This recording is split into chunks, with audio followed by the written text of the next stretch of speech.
అసలే వైసీపీ పార్టీకి అభ్యర్థులు దొరక్క సతమతమవుతున్న జగన్మోహన్ రెడ్డికి మరొక షాక్ అయితే తగిలింది. ఇప్పటికే వైసీపీ పార్టీ నుంచి బయటికి వెళ్ళిపోయేవాళ్ళు, ఆ పార్టీ నుంచి రాజీనామా చేసేవాళ్ళ సంఖ్య రోజు రోజుకి పెరుగుతుంది. తాజాగా సత్యవేడుకు చెందిన వైసీపీ ఎమ్మెల్యే కోనేటి ఆదిమూలం కూడా ఇప్పుడు తాజాగా పార్టీ నుంచి బయటకు వచ్చేసినట్టుగా తెలుస్తుంది.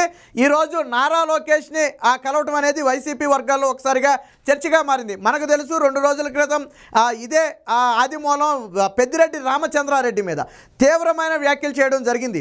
ఒక ఎస్సీ కాన్స్టిట్యున్సీ అయినటువంటి మా కాన్స్టిట్యున్సీ మీద, సత్యవేడు కాన్స్టిట్యున్సీ మీద అసలు పెద్దిరెడ్డి పెత్తనం ఏంటి, మా మీద వాళ్ళ అధికారం చెలాయింపు ఏంటని చెప్పి చాలా తీవ్ర స్థాయిలో చేయడం జరిగింది. వాస్తవానికి ఆదిమూలానికి ఈసారి సత్యవేడు ఎమ్మెల్యే సీటు కాకుండా తిరుపతి ఎంపీ సీటును కేటాయించే భాగంగా దానికి ఇన్ఛార్జిగా నియమించడం జరిగింది.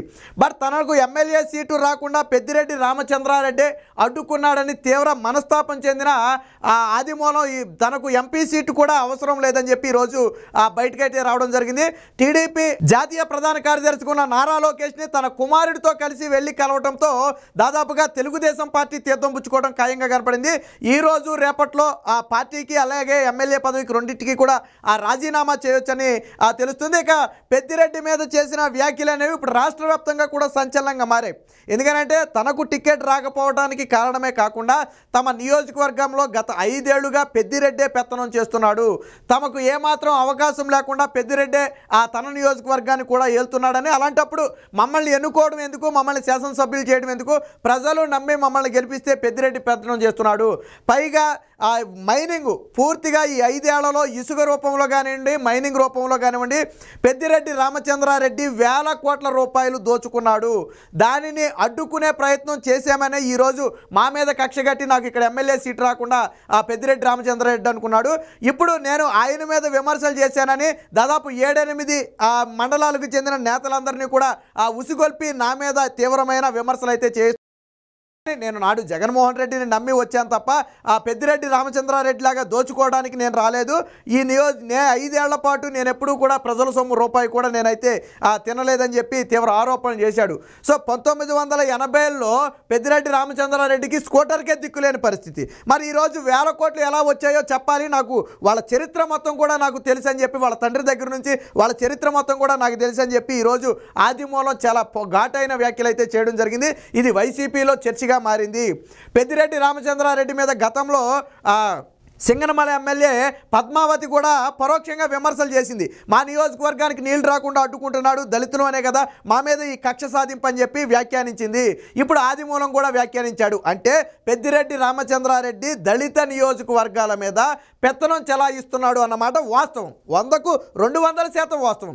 అక్కడ సింగనమల నియోజకవర్గం కానివ్వండి, ఇక్కడ సత్యవేడు నియోజకవర్గం కానివ్వండి, కేవలం పెద్దిరెడ్డి కొనసొన్నంలో మాత్రమే నడుస్తున్నాయి. ఆయన కూర్చోమంటే కూర్చోవాలి, నుంచోమంటే నుంచోవాలి. గతంలో మనం చూసాం జగన్మోహన్ రెడ్డి చుట్టూ రెడ్లు వెనకమాల గదిలో నుంచి వస్తుంటే ఎస్సీ ఎస్టీ బీసీలందరూ బయట నిలబడి నమస్కారం పెట్టే పరిస్థితి.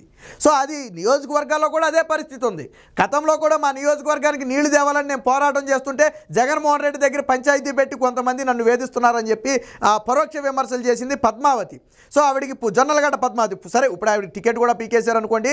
ఇప్పుడు ఆదిమూలానికి ఎంపీ టికెట్ ఇచ్చినా సరే ఇక్కడ టికెట్ పీకలేదు. సాధారణంగా టికెట్ రాని నేతలు అసంతృప్తితో బయటికి వెళ్ళిన సందర్భం మనం చూసాం. బట్ ఈయనకి ఎంపీ స్థానం ఇచ్చారు, తిరుపతి ఎంపీ నుంచి ఇవ్వడం జరిగింది. కానీ ఆ తిరుపతి ఎంపీ నాకు ససేమిరా వద్దు, అసలు నేను ఈ పార్టీలోనే ఉండరు, ఈ పెద్దిరెడ్డి వేధింపులు నేను పడలేను, 4 ఏళ్లుగా 5 ఏళ్లుగా నేను పార్టీ కోసం కష్టపడితే ఈరోజు సత్యవేడిలో నాకు టికెట్ లేకుండా చేశారంటే కేవలం పెద్దిరెడ్డే కారణం. ఎందుకంటే పెద్దిరెడ్డి అరాచకాలను ప్రతిసారి నేను ప్రజల ముందు పెట్టడం, జగన్మోహన్ రెడ్డి దగ్గర పెట్టడం పెద్దిరెడ్డికి నచ్చలేదు. అందుకనే నన్ను ఒక దళితుడిని కాబట్టి ఈరోజు నాకు టికెట్ రాకుండా జగన్మోహన్ రెడ్డి దగ్గర అడ్డుకున్నాడని చెప్పి తీవ్ర ఆవేదన చెందారు. ఈరోజు ఇక వైసీపీ పార్టీలో ఉండటం కష్టమని చెప్పి దాదాపుగా ఒక 2-3 రోజుల నుంచి ఆయన కొద్దిగా అజ్ఞాతంలో ఉన్నారు. బట్ ఈరోజు అకస్మాత్తుగా నారా లోకేష్ని కలవడంతో దాదాపుగా తెలుగుదేశం పార్టీలో చేరినట్టుగా ఉంది. ఎప్పుడైతే నారా లోకేష్ని కలిశారనే వార్త వచ్చిందో అది వైసీపీలో ఒకసారిగా ప్రకంపనగా మారింది. కేవలం పెద్దిరెడ్డి చేష్టల వల్లే ఈరోజు కోనేటి ఆదిమూలం తన కుమారుడితో కలిసి తెలుగుదేశం పార్టీలో చేరడానికి సిద్ధమయ్యాడని సొంత పార్టీ నేతలే ఇప్పుడు పెద్దిరెడ్డి మీద కొంత ఆగ్రహం వ్యక్తం చేసే పరిస్థితి. పెద్దిరెడ్డి వల్ల ఎమ్మెల్యేలందరూ కూడా ఎదురు తిరుగుతున్నారు. గతంలో జొన్నలగడ్డ పద్మావతి కానివ్వండి, ఇప్పుడు ఆదిమూలం కానివ్వండి, కేవలం పెద్దిరెడ్డి బాధితులు. వీళ్ళంతా ఈరోజు బయటకు వచ్చారంటే పెద్దిరెడ్డి చేష్టల వల్లే వచ్చారు, లేకపోతే పార్టీకి విధేయులుగానే ఉండేవాళ్ళు.